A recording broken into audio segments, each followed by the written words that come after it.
بسم اللہ الرحمن الرحیم الحمدللہ رب العالمین والعاقبۃ للمتقین والصلاة والسلام علی سید الانبیاء والمرسلین احمدک اللہم یا مجیب کل سائل الصلاة والسلام علی من هو افضل الوسائل وعلى آله وأصحابه ذوي الفضائل أما بعد فأعوذ بالله من الشيطان الرجيم بسم الله الرحمن الرحيم وقال الله تبارك وتعالى في شأن حبيبه إن الله وملائكته يصلون على النبي يا أيها الذين آمنوا صلوا عليه وسلموا تسليما الصلاة والسلام عليك يا سيدي يا رسول الله وعلى آلك وأصحابك يا سيدي يا حبيب الله خشک شاخوں کو وہ تازہ گلاب دیتے ہیں خشک شاخوں کو وہ تازہ گلاب دیتے ہیں عہد پیری کو وہ پھر سے شباب دیتے ہیں پڑھ لے درود غفلت نہ کر خدا کی قسم ہمارے محبوب اب بھی ہمارے سلام کا جواب دیتے ہیں تو سب حضرات بآواز بلند محبوب علیہ السلام کی بارگاہ میں درود اور سلام کا نذرانہ پیش کریں صلاۃ و سلام علیک یا سیدی یا رسول اللہ وعلی آلک واصحابک یا سیدی یا محبوب رب العالمین الصلاۃ و سلام علیک یا سیدی یا نور اللہ وعلى آلك وصحابك يا سيدي يا خاتم النبيين والمعصومين اللہ تبارک و تعالی جل جلالہ وعظم نوالہ وعظم شانہ وتم برہانہ کی حمد و ثنا اور حضور شافع یوم النشور دستگیر جہاں پیغام گسار زمان سید سربراہ حامی بے کساں قائد المرسلین احمد مجتبی جناب محمد مصطفیٰ صلی اللہ علیہ وسلم کی دربار بہربار میں ہدیہ درود و سلام عرض کرنے کے بعد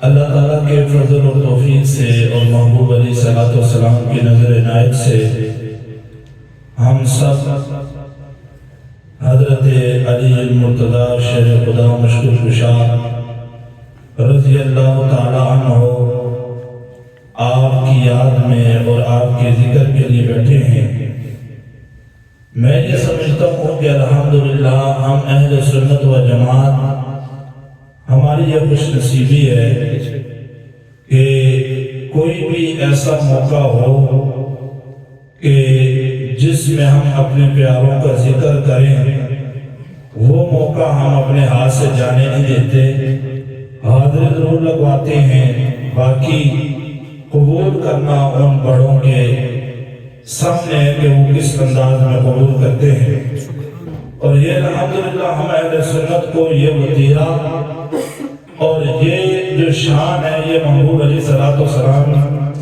کی بارگاہ سے آپ کے تو فیض اللہ تعالیٰ نے عطا فرمائی ہے اور آج تو لوگ اگر سرکار کے شان میں بیٹھ جائیں سال میں ایک مرتبہ یا سرکار علیہ السلام کے یاروں کی شان میں بیٹھ جائیں یا اہل بیت اطہار رضی اللہ تعالیٰ کی شان بیان کرنے بیٹھ جائیں یا جس طرح آج ہم بیٹھے ہیں تو لوگ طرح طرح کے اعتراضات کرتے ہیں کہ آپ ایسے کرتے کیوں ہیں حالانکہ ہم اپنے محافل میں کرتے کیا ہیں تلاوت قرآن مجید کسی صاحب نے کی ہوگی پھر اس کے بعد اتنے پیارے پیارے نعت خاں یہاں پہ آئے اور اپنے پیاری آوازوں سے ہمارے قلوب و ذہن کو منور کر رہے تھے اس کے بعد آخر میں دعا ہوتی ہے یہ سال میں ایک مرتبہ ہو 2 مرتبہ ہو 3 مرتبہ ہو 10 مرتبہ ہو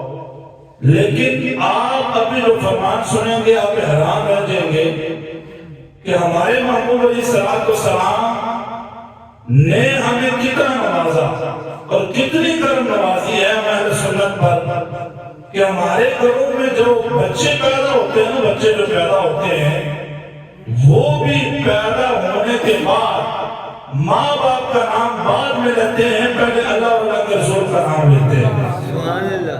اور یہ باقاعدہ ریکارڈ میں موجود ہے۔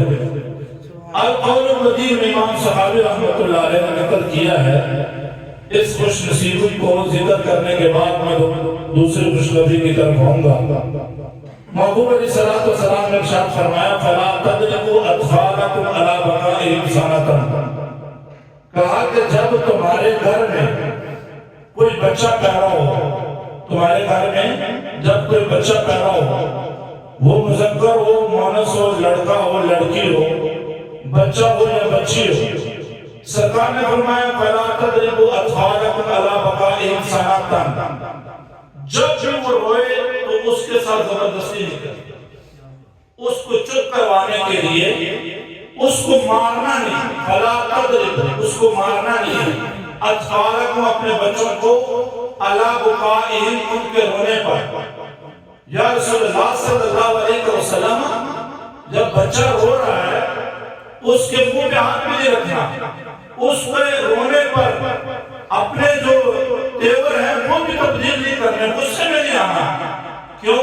سرکار فرماتے ہیں جو مجھے پتہ ہے وہ تمہیں نہیں پتا۔ سبحان اللہ۔ کیوں؟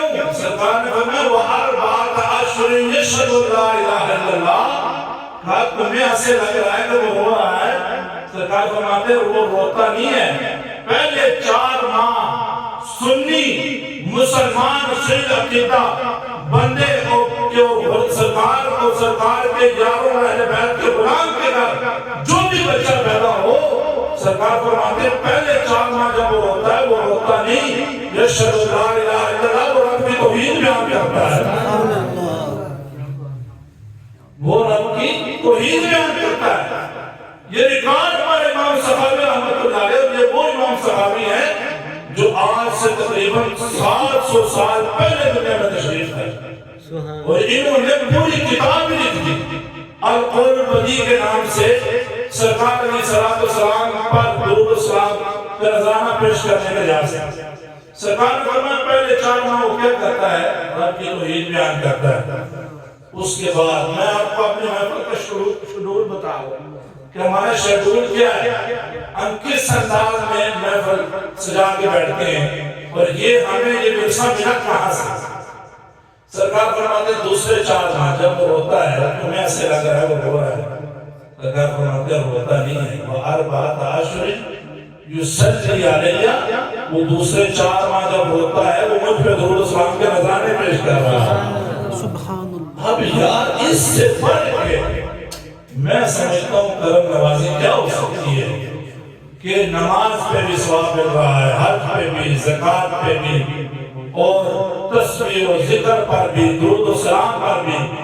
لیکن غلام کے گھر میں اگر بچہ پیدا ہوا ہے، وہ اگر محمد صلی اللہ علیہ وسلم ایسے نہیں کہہ سکتا، اللہ ایسا نہیں کہہ سکتا اپنی اس ننھی زبان سے، وہ رو رہا ہے، اللہ رونے پہ بھی سرکار کے صدقے ثواب عطا فرما رہا ہے۔ اب کتنے ماں ہوں گے، صرف یہ دیکھنا چاہتا ہوں کہ آپ بھی میرے ساتھ شامل رہ کے کتنے ماہ ہوں گے؟ 8 ماہ۔ اب سال میں 12 ماہ ہوتے ہیں، رہ کتنے کے 4 ماہ۔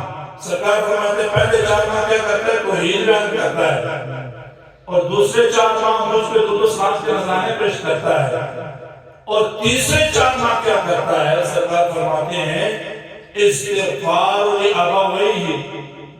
تیسرے 4 ماہ جب بچہ ہوتا ہے تو میں ایسے لگ رہا ہے مخصوص انداز میں وہ آواز نکال رہا ہے، اے میرے غلاموں وہ روتا نہیں ہے، وہ اینڈ والے 4 ماہ میں استغفار لابویہ اپنے والدین کے مغفرت کی دعا کرتا رہتا ہے۔ اب ایک بچہ جو پیدا ہوا ایک مسلمان کے گھر میں، تو وہ تو پورا سال محفل میں، پورا سال ہی اللہ کے پیاروں، اللہ کے حبیب اور اللہ کے ذکر اور والدین کے لیے مغفرت کا سامان بنا ہوا ہے۔ تو اس انداز میں ہمارا انداز اگر دیکھا جائے تو ہمارا بھی یہی انداز ہے۔ یہاں پہ کوئی بھی ایسا میں سمجھتا ہوں جملہ نہیں بولا یا ہوگا کہ جو قرآن اور سنت کے خلاف ہو، اگر انجانے میں ہو بھی گیا ہو تو ہو جاتا ہے، لیکن ہماری نیت یہی ہوتی ہے کہ تلاوت قرآن مجید ہو، اس کے بعد جو ہے سرکار کی نعت ہو، اس کے بعد خود شکران کے لیے دعائیں مغفرت ہو، برکت کی دعا ہو۔ تو یہ ورثہ ہمیں محبوب علیہ السلام نے عطا فرمایا ہے۔ تو اسی میں سے آج ہمارا موضوع جو ہے وہ ہے حضرت علی مرتضیٰ شیر خدا رضی اللہ تعالیٰ عنہ کے حوالے سے 2-3 باتیں عرض کرنا چاہوں گا۔ پاک محبوب علیہ السلام کی حدیث پاک کا مفہوم ہے۔ محبوب علیہ السلام نے فرمایا اثبتکم علی الصراط واشدکم لأہل بیتی ولاصحابی۔ فرمایا کہ جو بندہ یہ چاہتا ہے نا کہ وہ پل صراط سے ثابت قدمی کے ساتھ گزر جائے، اور پل صراط کہتے کسی ہیں جو بال سے باریک ہے، نیزے سے زیادہ تیز ہے، تلوار سے زیادہ تیز ہے۔ اور امام ضحاک رحمۃ اللہ علیہ نے بیان کیا کہ اس کی مسافت 3000 سال ہے۔ 1000 سال چڑھنے کا، ایک اترنے کا، اور 1000 سال اس کی سطح پر چلنے کا۔ لیکن جو سرکار کے غلام ہوں گے وہ تو ایسے گزرے تھے جیسے بجلی کی چمک گزرتی ہے، اور صراط سے ایسے گزریں گے۔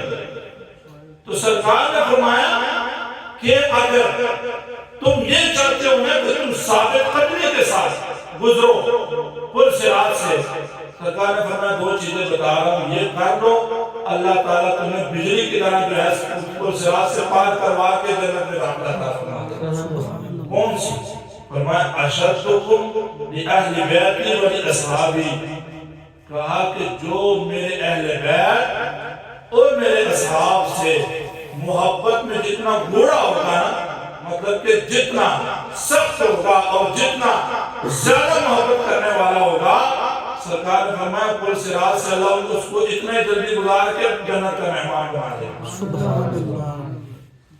یعنی ایک معیار بتایا پل صراط سے گزرنے، اور پھر اسی سلسلے میں اگر دیکھا جائے تو پاک محبوب علیہ السلام کی بڑی پیاری حدیث، جس طرح آج ہم بیٹھے ہیں محفل سجا کے، تو محبوب علیہ السلام اسی طرح محفل سجا کے بیٹھے ہوئے تھے، سرکار کے غلام بیٹھے ہیں، اور ساتھ محبوب علیہ السلام کے شہزادے بھی تشریف فرما ہیں۔ تو پاک محبوب علیہ السلام نے کیا کیا؟ دونوں کا ہاتھ پکڑا، ایک ہاتھ سے ایک ہاتھ، اور دوسرے کا ہاتھ دوسرے ہاتھ سے۔ یہ بات یاد رکھیے گا، یہاں پہ میں آپ کو عقیدے کی بات بتانے لگا ہوں۔ پاک محبوب علیہ السلام کی ذات وہ محتاط ذات ہے کہ جس کے بارے میں بولنے سے پہلے 100 مرتبہ نہیں 1000 مرتبہ سمجھ سکتے۔ یہ نہیں کہنا چاہیے کہ سرکار نے سیدھے ہاتھ سے یہ چیز پکڑی، الٹے ہاتھ سے یہ پکڑی،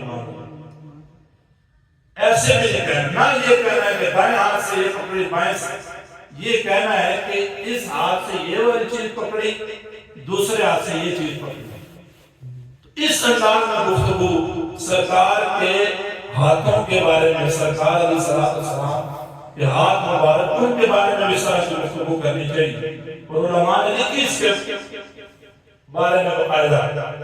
تو محبوب علیہ السلام نے دونوں کے ہاتھ پکڑے، اور ایک روایت میں آتا ہے سرکار نے اشارہ کیا، فرمایا من احب ہذین۔ ہذا اشارے کے لیے استعمال ہوتا ہے، کسی کی طرف اشارہ کرنا وہ عربی میں۔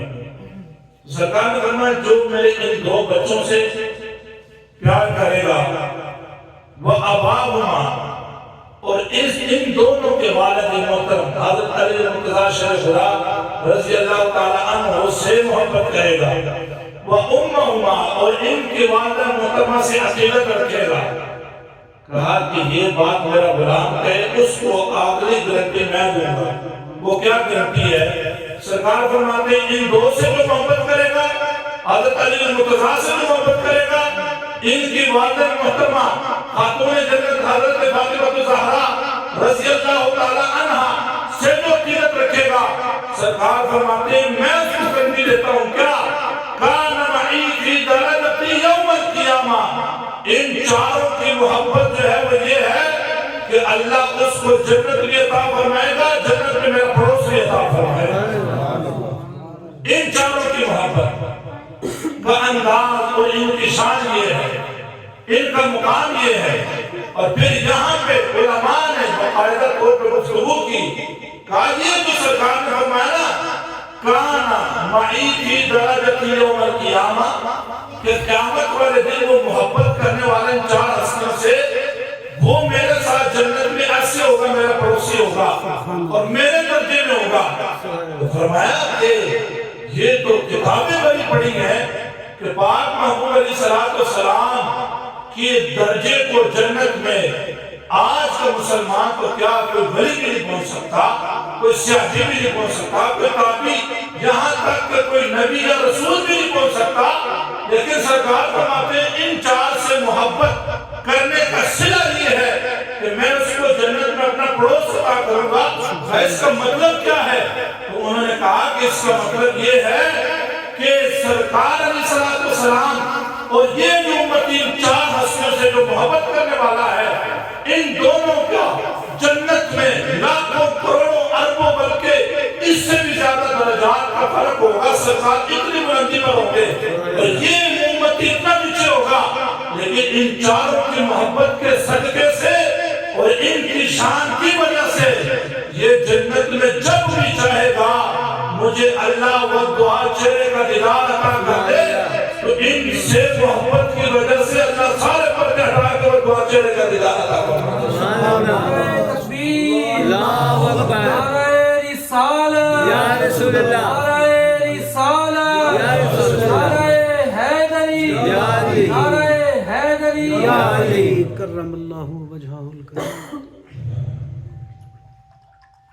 شان اہل بیت زندہ باد، شان اہل بیت زندہ باد، علماء اہل سنت زندہ باد۔ یعنی ان کی محبت کا صلہ کیا ہے؟ اتنا فرق ہوگا، لیکن جنت میں بھی اس چہرے کا دیدار کرنا ہو، جنت نے ضیاء پانے کے لیے جن کے چہرے سے خیرات پائی ہو، اس چہرے کا دیدار کرنا ہو کہ جنت کی خوبصورتی جن کے چہرے کے خیرات ہے، تو ان کی محبت کی وجہ سے جب چاہیں گے، جس وقت چاہیں گے، بس ارادہ کریں گے اللہ وطبع چہرے کا دیدار عطا کر دیں۔ یعنی یہ شان ہے اہل بیت، حضرت علی المرتضیٰ شیخ خدا رضی اللہ تعالیٰ عنہ اور ان کے گھرانے۔ پھر حضرت عائشہ صدیقہ رضی اللہ تعالیٰ عنہ سے مروی ہے،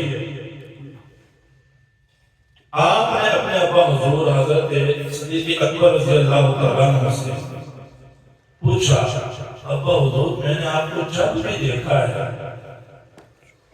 حضرت علی المرتضیٰ شیخ خدا رضی اللہ تعالیٰ عنہ کو جب بھی آپ دیکھتے ہیں اور میں جب آپ کو دیکھتی ہوں تو آپ حضرت علی کے چہرے کو دیکھ کے مسکراتے کیوں ہیں؟ سبحان اللہ، جب بھی دیکھتے ہیں آپ مسکراتے ہیں، آپ کے چہرے پہ چمک آ جاتی ہے، اس کی وجہ کیا ہے؟ آپ کیوں اس طرح کرتے ہیں؟ تو یہ اللہ معاف فرمائے جو آج کل کے جو ہے ان پڑھ اور جاہل ہو، وہ یہ کہتے ہیں کہ ہو سکتا ہے کوئی بغض یا حسد ہو، تو اگلی جو بات آئی گی اس سے بالکل فیصلہ واضح ہو جائے گا کہ سوال پوچھنے کا مطلب یہ تھا میرے ابا حضور مجھے بتائیں گے، جو مجھے کہیں گے وہ شان، پھر میں امت کو وہ شان بتاؤں گی اور ان کو واضح کریں۔ تو آپ نے فرمایا کہ بیٹی میں حضرت علی المرتضیٰ شیخ خدا رضی اللہ تعالیٰ عنہ کے چہرے کی طرف کیوں نہ دیکھوں؟ وہ کوئی عام چہرہ تو ہے نہیں، کیوں؟ کہا اس چہرے کے اندر یہ کمال ہے، النظر الی وجہ علی عبادۃ، کہا حضرت علی کے چہرے کو جو دیکھتا ہے میرے محبوب فرماتے ہیں اللہ اس کو عبادت کا سواس کرتا ہے۔ اور اسی طرح کا واقعہ ایک اور حدیث شریف میں ملتا ہے کہ حضرت صدیق اکبر رضی اللہ تعالیٰ عنہ سے محبت کا بھی پتہ چلتا ہے کہ آپس میں محبت کتنی تھی۔ تو حضرت اکبر صدیق رضی اللہ تعالیٰ عنہ ایک مرتبہ حضرت علی المرتضیٰ شیخ خدا رضی اللہ تعالیٰ عنہ کے سامنے آئے نا، تو تو وہی معاملہ ہے مسکرانے کا، آپ مسکرائے۔ جب آپ مسکرائے حضرت علی مرتضیٰ شیخ خدا رضی اللہ تعالیٰ نے پوچھ لیا، اے ابو بکر صدیق آپ کیوں مسکرائے؟ بظاہر دیکھا جائے تو کوئی وجہ نہیں ہے، نہ آپ نے بات کی ہے نہ میں نے کی ہے، آپ کے مسکرانے کی وجہ کیا ہے؟ کہا میں آپ کی طرف دیکھ کے اس لیے مسکراتا ہوں، میرے محبوب علیہ السلام سے یہ سنا ہے سرکار کو فرماتے ہوئے، سرکار نے فرمایا میرے علی وہ ہیں کہ پل صراط پہ کھڑے ہو جائیں گے اور جن کو یہ ٹکٹ دیں گے پل صراط سے اللہ اس کو گزارے گا، اس کو جنت کا مہمان بنائے گا۔ میرے محبوب سے یہ سنا، تو جب کہ آپ کی طرف دیکھتا ہوں تو مجھے وہ حدیث یاد آ جاتی ہے، میں مسکرانا شروع کر دیتا ہوں، سینے کے اندر ٹھنڈک پیدا ہو جاتی ہے۔ تو اب حضرت علی کی بھی محبت دیکھیں، کہا کہ اے ابو بکر صدیق آپ میرے چہرے کی طرف اس لیے دیکھتے ہیں کہ قیامت کے روز آپ نے اپنے محبوب سے سنا کہ اللہ جنت اس کو عطا کرے گا جس کو علی ٹکٹ دیں گے جنت کی۔ تو کہا پھر سنیں، میں نے بھی اپنے محبوب سے سنا ہے، میرے محبوب نے اپنے اس جو لعاب اور محبوب علیہ السلام کے وہ جو ہونٹ مبارک ہے قدس کی پتیاں ہیں، ان سے یہ الفاظ جھڑتے ہوئے میں نے سنے ہیں۔ میرے محبوب فرماتے ہیں علی یاد رکھنا تم نے قیامت کے روز وہ صراط پہ کھڑے بھی ہونا ہے، تم نے نگرانی بھی کرنی ہے، تم نے لوگوں کو ٹکٹ بھی دینی ہے، لیکن یہ بات یاد رکھنا اے علی تم نے ٹکٹ اس کو دینی ہے جس کے دل کے اندر صدیق اکبر کی محبت موجود ہو۔ سبحان اللہ، سبحان اللہ، سیدنا صدیق اکبر زندہ باد، یار مزار سیدنا صدیق اکبر زندہ باد، زندہ باد۔ تو یعنی آپ نے بھی جو مسکرانا شروع کیا، کہا ہے آپ کیوں مسکرا رہے ہیں؟ کہا پھر میرے مسکرانے کی وجہ میں سنے نا، میں اس لیے مسکرا رہا ہوں کہ میں تو قیامت کے روز اسی کو ٹکٹ دوں گا جس کا سینہ آپ کی محبت سے معطر ہو، خوشگزار ہو۔ اگر یہ انداز نہیں ہوگا تو میں تو اس کو اپنے پاس میں آنے دوں گا۔ تو یہ محبت ہے ان کے درمیان۔ آج لوگ کہتے ہیں فلاں فلاں کا دشمن تھا، فلاں فلاں کا دشمن تھا، مگر اللہ یار دشمن بھی کبھی دشمن کے چہرے کو دیکھ کے مسکرایا، اس کے چہرے پہ کبھی اتنی چمک آئی ہے جو چمک ان دونوں کے ایک دوسرے کو دیکھنے کے بعد آتی ہے۔ اور حضرت علی مرتضیٰ شیخ خدا رضی اللہ تعالیٰ عنہ ان ہستیوں کے فوت ہو جانے کے بعد، دنیا سے پردہ فرمانے کے بعد، یہ باقاعدہ طور پہ ان کی میت کے پاس کھڑے ہو کے آپ فرمایا کرتے تھے کہ آپ اے ہستیوں جو آپ جا رہی ہو نا دنیا سے، تم وہ ہستیاں ہو، میں نے خود سرکار سے کئی بار سنا، سرکار فرماتے تھے میں اور ابو بکر اور عمر آئے، میں ابو بکر اور عمر گئے، میں عمر اور ابو بکر نے یہ کام کیا، میں ابو بکر اور عمر یہ کہتے تھے، میں ابو بکر اور عمر یہ سفر فرمایا، کہا میں نے اپنے محبوب کو ہر وقت جس کا ذکر کرتے ہوئے دیکھا، میں علی گواہی دے رہا ہوں، ان کا نام ایک کا نام صدیق اکبر ہے، ایک کا نام فاروق اعظم ہے۔ سبحان اللہ۔ وہ بھائی جن کے درمیان کوئی معاملات ہوں، خلش ہو، وہ اس طرح شانے نہیں بتاتے، وہ تو شانے چھپاتے ہیں۔ اس واسطے ہمیں ہم اہل سنت کا یہ عقیدہ ہونا چاہیے کہ جو بھی محبوب علیہ السلام کا جس نے کلمہ پڑھا، سرکار کی غلامی جس نے قبول کی، وہ ہمارے سروں کا تاج ہے، اور ان کے چاہنے والے، ان کے غلام، پھر غلاموں کے غلام، پھر غلاموں کے غلام، ان کے پیروں کے خاک جو ہے وہ ہمارے ماتھے کا جو ہے چمک ہے، اور ہمارے ماتھے کی خوبصورتی ہے۔ ہم اس انداز میں جو ہے محبوب علیہ السلام کی ہر نسبت کو ماننے والے ہیں۔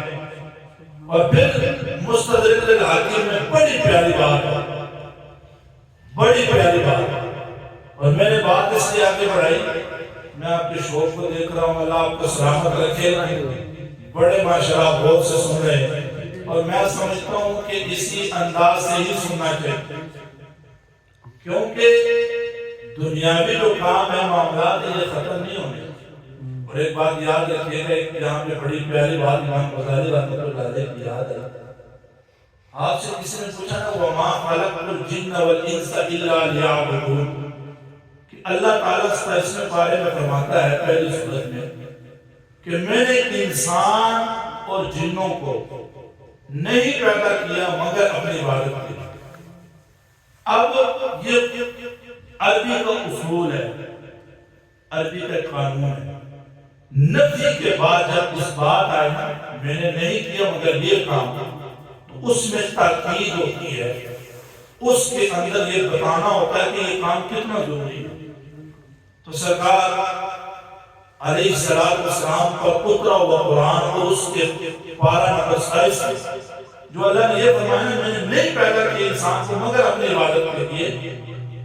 تو امام غزالی رحمۃ اللہ علیہ سے کسی نے پوچھا، اور پھر امام غزالی رحمۃ اللہ علیہ یہ بھی آپ کو بتا دوں کہ امام غزالی واحد وہ امام ہے کہ جن کو حجت الاسلام کا لقب ملا.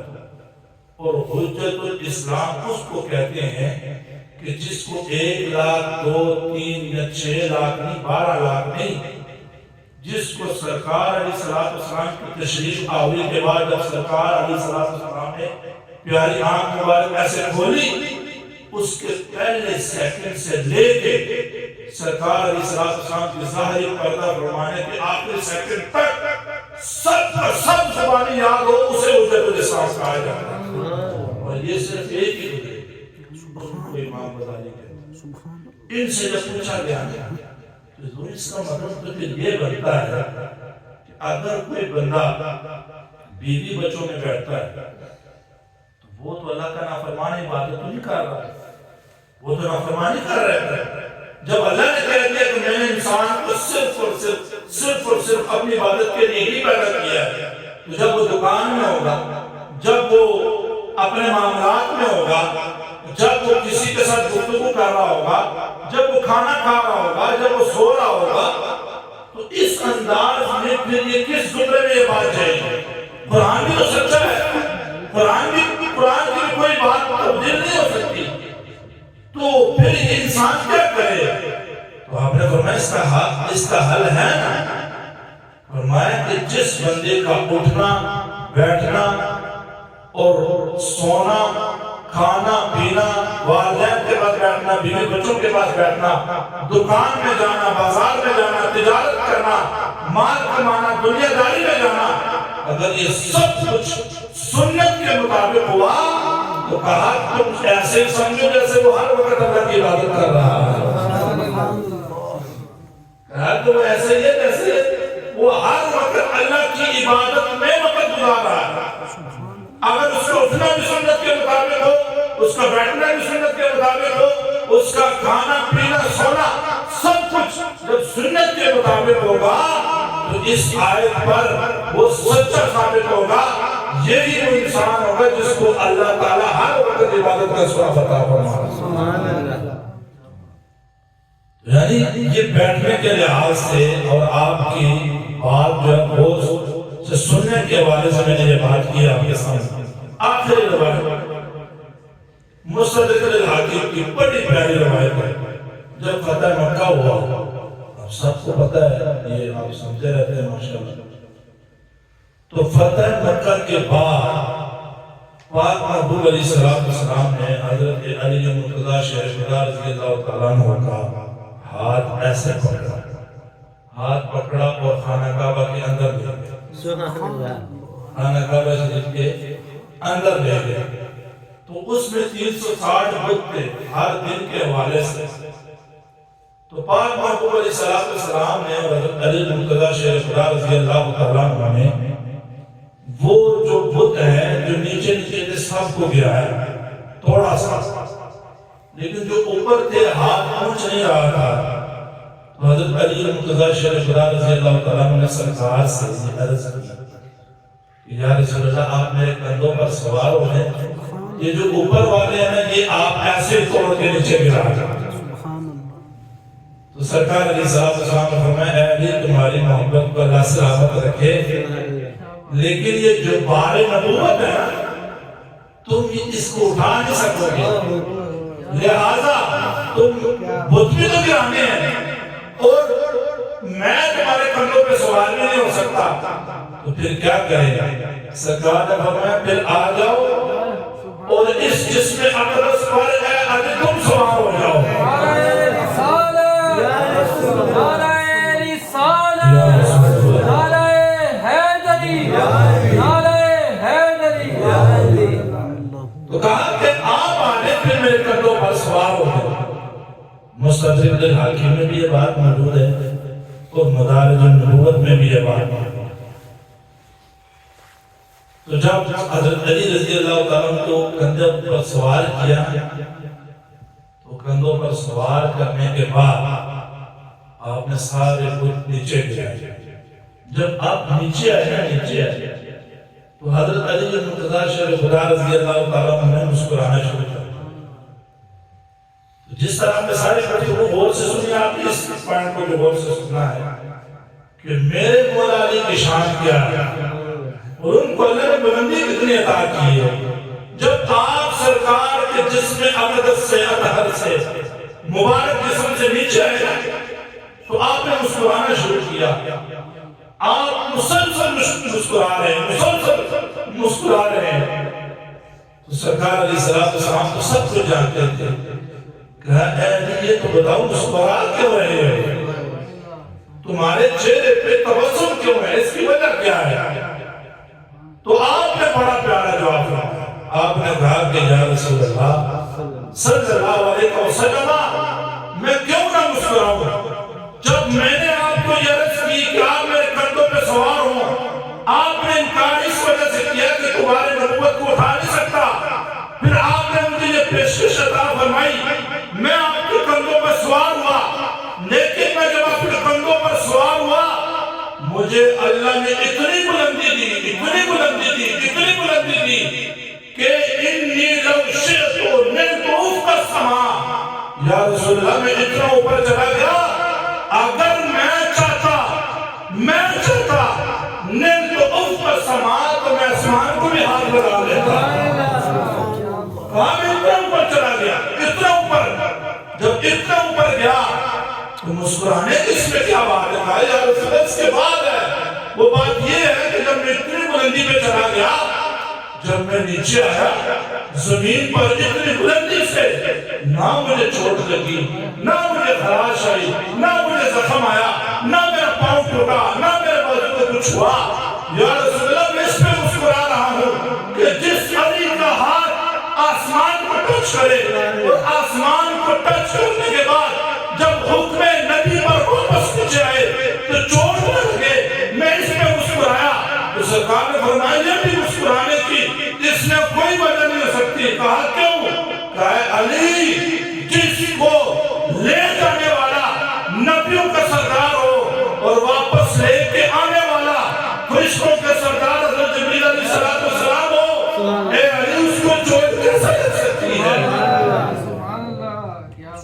جن کو لے کے جانے والے آمینہ کے لال ہوں، واپس لے کے آنے جبریل علیہ السلام ہوں، تو کہا اے علی تم ایسے تو نہیں کہ تمہیں اتنی بلندیوں پر نبیوں کے سردار لے کر گئے، تو ذمہ داری بھی انہیں کی تھی کہ آپ کو کوئی چوٹ نہ لگے اور واپس لانے کی ڈیوٹی حضرت جبریل علیہ السلام کی تھی، تو کیسے آپ کو چوٹ لگ سکتی ہے؟ یہاں پہ میں صرف ایک نقطہ بس بیان کرنا چاہتا ہوں، آپ لوگوں کی نظر کرنا چاہتا ہوں، اور یہ ویسے نا میں آپ کے آج کی بات کرتا ہوں، یہ میرے اپنی زندگی میں پہلی مرتبہ یہ جملہ بولا ہے کہ میں آپ کی نظر کرنے لگا ہوں۔ جنہوں نے ساری محفل سرکار کے نظر کر دی ہو تو انسان کی کیا مدار ہے اگر کسی اور کی طرف یہ کہے کہ میں آپ کی نظر خان صاحب آپ کی نظر کرنا چاہتا ہوں، آپ ذوق سے بڑے بیٹھے ہیں کہ چلو یہ بات میری جو زبان سے نکل ہے، اللہ آپ سب کو سلامت رکھے۔ بات یہاں پہ یہ ہے کہ پاک محبوب علیہ السلام جب مکہ شریف میں ہے نا، مکہ شریف میں تو آپ کی تشریف آوری پر اللہ تعالیٰ نے جب آپ کے قدمین لگے تو اللہ تعالیٰ نے آیت نازل فرمائی. وہ آیت کیا ہے؟ لا اقسم بہذا البلد وانت حل بہذا البلد. کہا کہ مجھے قسم ہے اس شہر کی کہ جس میں خانہ کعبہ نہیں، مقام ابراہیم نہیں، آب زمزم نہیں، صفا مروہ نہیں. مجھے اس شہر کی قسم ہے جس شہر میں میرے محبوب کے قدمین کو چوما ہے. کہا مجھے اس شہر کی قسم، اللہ نے یہ قسم اٹھائی. اس سے آگے چلتے ہیں. محبوب علیہ السلام کا جب وصال ہوا تو پاک محبوب علیہ السلام جہاں پہ محبوب علیہ السلام تشریف فرما ہے، آپ کا جسم اقدس جہاں پہ موجود ہے اور مٹی جہاں پہ آپ کے جسم سے تبرک لے رہی ہے، برکتیں حاصل کر رہی ہے، سرکار علیہ السلام کے قدمین جس جگہ پہ لگے ہیں، جس جگہ پہ، اور مٹی کی جو جگہ سرکار کے قدمین پہ چوم رہی ہے، علماء اٹھے اس پر تحقیق کرنا شروع کر کہ یاد یہ جگہ تو پہلے آئی تھی، اب دیکھتے ہیں کہ یہ جگہ کتنی افضل ہو گئی. جب سرکار کے قدمین لگ گئے اب یہ جگہ کتنی افضل ہو گئی. تحقیق ہونا شروع ہو گئی.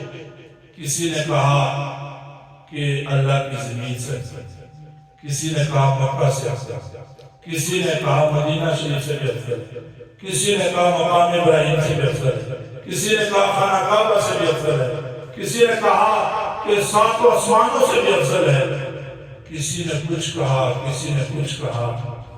جب ملا علی قاری رحمت اللہ علیہ کے شارح صحیح بخاری کی بات آئی نا، آپ نے فرمایا لوگوں سن لو، تم کہتے ہو فلاں سے کہا خدا کی قسم ہمارے محبوب علیہ السلام کے جسم آپ کے قدمین سے جو مٹی اس وقت مس ہو رہی ہے، کہا کہ وہ کتنی افضل ہے. ان البدعۃ التي فيها جسد النبی صلی اللہ علیہ وسلم افضل من كل شيء. کہا وہ زمین، وہ جگہ جو ایک چھوٹا سا ٹکڑا سرکار کے قدمین کا بوسہ لے رہی ہے، کہا وہ زمین سے بھی افضل ہے، وہ آسمان سے بھی افضل ہے، وہ مکہ سے بھی افضل ہے، وہ مدینہ شریف سے بھی افضل ہے، وہ خانہ کعبہ سے بھی افضل ہے. کہا یہاں تک کہ وہ اللہ کے عرش و کرسی سے بھی افضل ہے. میں یہ پوچھنا چاہتا ہوں کہ جو مٹی جس میں جان نہیں ہے، جس میں ایمان نہیں ہے، جس میں علم نہیں ہے، جس میں حکمت نہیں ہے، جس میں بردباری نہیں ہے، جس میں اتنی طاقت نہیں ہے کہ وہ کسی اور کا بھلا کر سکے، خدا کی قسم اس کو اللہ سرکار کے قدمین کی برکت سے اتنا افضل کر دے، خانہ کعبہ سے بھی افضل ہو جائے، آسمان و زمینوں سے بھی افضل ہو جائے. اگر اس کو اللہ اتنا افضل کر دے جو قدمین کے نیچے آئے تو اس کو اللہ نے کتنا مقام دیا ہوگا جو سرکار کے قدموں میں سوار ہو جائے.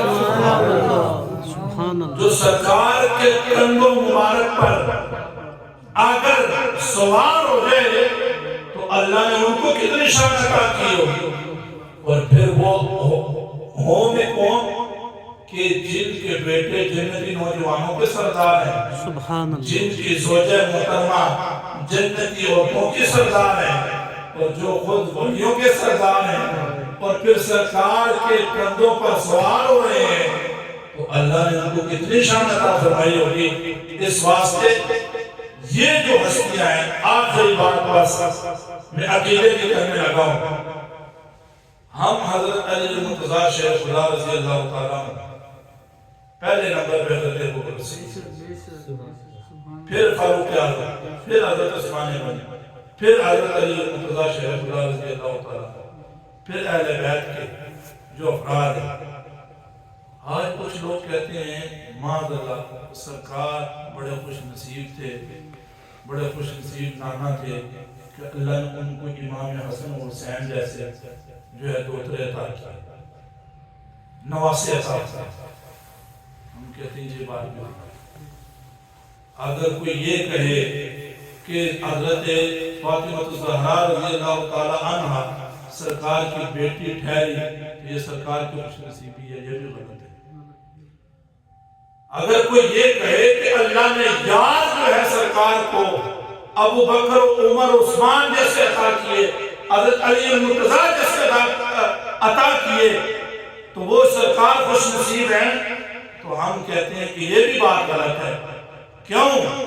کیونکہ سرکار کی ان کو نسبت ملی، سرکار کی نسبت کی وجہ سے خوش نصیب یہ ہوئے، سرکار کی نسبت کی وجہ سے، سرکار کی غلامی کی وجہ سے، اور محبوب علیہ السلام کے قدمین کے زمین پر لگنے کی وجہ سے اللہ نے حضرت ابوبکر صدیق کو صدیق اکبر بنا دیا، فاروق کو فاروق اعظم بنا دیا، عثمان کو عثمان غنی ذی النورین بنا دیا، اور حضرت علی المرتضیٰ کو شیر خدا مشکل کشا بنا دیا، اور حضرت امام حسین کو شہیدوں کا امام بنا دیا، اور حضرت فاطمہ الزہرا کو خاتون جنت بنا دیا۔ یہ سب کے سب اگر یہ برکتیں ہیں تو یہ ہمارے محبوب کے قدمین کی نسبت کی وجہ سے، اگر یہ نہ ہو تو کچھ نہیں۔ ہم یہ جو دل ہے نا، جس دل کے اندر اگر ان چاروں کی اہل بیت کے جیسا اصحاب میں سے کسی فرد کی محبت نہ ہو، خدا کی قسم ہم ایسا دل کتوں کے سامنے ڈالنے کو تیار ہیں، کتوں کے سامنے ڈالنے کے قابل ایسا دل۔ لیکن اگر کوئی یہ کہے کہ سرکار کی نسبت کے بغیر ان کو اللہ نے یہ شان عطا فرمائی ہے، تو یہ بات بالکل غلط ہے۔ اس طرح جو ہے ہمارا سنیوں کا یہ عقیدہ ہمارا نہیں ہے۔ اور ایک مقام پہ حضرت فاروق اعظم رضی اللہ تعالیٰ عنہ نے رونا شروع کر دیا۔ آپ نے جب رونا شروع کیا نا، بچوں کی طرح روئے۔ غلام نے پوچھا، حضور آپ اتنے بڑے سلطنت کے بادشاہ ہیں اور اتنا اللہ تعالیٰ نے آپ کو سلطنت عطا کی ہے، اتنی حکومت ہے آپ رو رہے ہیں بچوں کی طرح، کیوں رو رہے ہیں؟ یہ رونے کی وجہ کیا ہے؟ آپ نے کہا میں اس لیے رو رہا ہوں، یہ وہ مقام ہے کہ جب میں نے اسلام قبول نہیں کیا تھا، اسلام قبول نہیں کیا تھا، اس جگہ پہ میرے باپ خطاب نے مجھے کہا کہ اے عمر، یہ لائن میں 6 اونٹ ہیں، ان کو سیدھا کھڑا کرو۔ میں نے کلمہ نہیں پڑھا تھا، میرے باپ خطاب نے مجھے کہا یہ اونٹ سیدھے کھڑے کرو۔ کہا میں پہلے کو کھڑا کرتا تھا، دوسرا نکل جاتا تھا لائن سے، اگلے والے کو کہتا تھا، پچھلے والے لائن سے نکل جاتا تھا۔ میرے خطاب نے میرے منہ پہ تھپڑ مار کے کہا، تو عرب کا بیٹا ہو کے تجھ سے 6 اونٹ لائن میں کھڑے نہیں ہوتے۔ کہا ایک وقت وہ تھا مجھ سے 6 اونٹ لائن میں کھڑے نہیں ہوتے تھے، اور ایک وقت یہ ہے کہ میں نے جب سے سرکار کی غلامی کا پٹا اپنے گلے میں ڈال لیا اور سرکار کے قدمین کو پکڑ کے اسلام کی دولت اپنے سینے کے اندر سجا لی، خدا کی قسم آج مجھے اللہ نے 1 یا 2 یا 3 یا 10 یا 20 یا 30 وقت نہیں، اللہ نے مجھے 25 لاکھ مربع میل تقریباً 55 ممالک بنتے ہیں۔ اللہ نے اگر کسی کو حکومت عطا کی ہے تو اسے فاروق اعظم کہا جاتا ہے۔ یہ انہی کے قدموں کی برکت ہے بھائی، یہ انہی کی وجہ سے اللہ نے مجھے یہ مقام عطا فرمایا ہے، اور میں اپنی شان کو دیکھ کے میں اس لیے رو رہا ہوں۔ اے عمر تو وہ تھا کہ تو 6 اونٹ اس سے کھڑے نہیں ہوتے تھے، اور اے عمر اگر تیری ایک چٹھی اگر تیری دریا پہ چلی جائے، سوکھے دریا پہ، اور اس کے اوپر لکھا ہو عمر یہ کہتا ہے کہ اگر اپنی مرضی سے چلتا ہے نا دریا، تو پھر تیری ہمیں کوئی ضرورت نہیں، خود نہیں کہ عمر صرف چٹھی بھیجی جس کے اوپر صرف یہ لکھا تھا۔ کہا اگر اپنی مرضی سے چلنا چاہتے ہو چلتے ہو تو پھر تیری کوئی ضرورت نہیں، ہمیں اللہ اور پانی دے دے گا، اور اگر اللہ کی مرضی سے چلتے ہو نا تو پھر چلنا شروع کر۔ پھر یہ کیا کر رہا ہے؟ سال میں اتنی مرتبہ بند ہوتا ہے، اتنی مرتبہ کھلتا ہے، قربانیاں لیتا ہے۔ تو راوی بیان کرتے ہیں جب حضرت عمر کا یہ کاغذ اور یہ کاغذ کا ٹکڑا جب دریا کے اندر گرا نا، اللہ نے زمین کو حواس خمسہ نہیں دیے، سننے کی قوت، دیکھنے کی قوت، سونگنے کی قوت، لیکن جب ایک ولی کی ایک کے ہاتھ سے لکھا ہوا کاغذ جب وہ زمین پر گرا، مردہ زمین میں جان آ گئی، اور حضرت عمر کے اس ہیبت والے بیان سے اتنا وہ زمین ڈری کہ وہ اس دن سے لے کے آج تک راوی بیان کرتے ہیں، تاریخ نے لکھا ہے کہ 1 انچ بھی اس کا پانی کبھی کم نہیں ہوا۔ یعنی یہ سرکار کی نسبت ہے، سرکار کی برکت ہے۔ اللہ تعالیٰ کی بارگاہ میں دعا ہے کہ اللہ تعالیٰ جو ہے ہمیں ان عظیم ہستیوں کے صدقے سے برکت عطا فرمائے، اور اس پرانی محفل کو اپنی بارگاہ میں قبول و منظور فرمائے۔ وما علینا الا البلاغ۔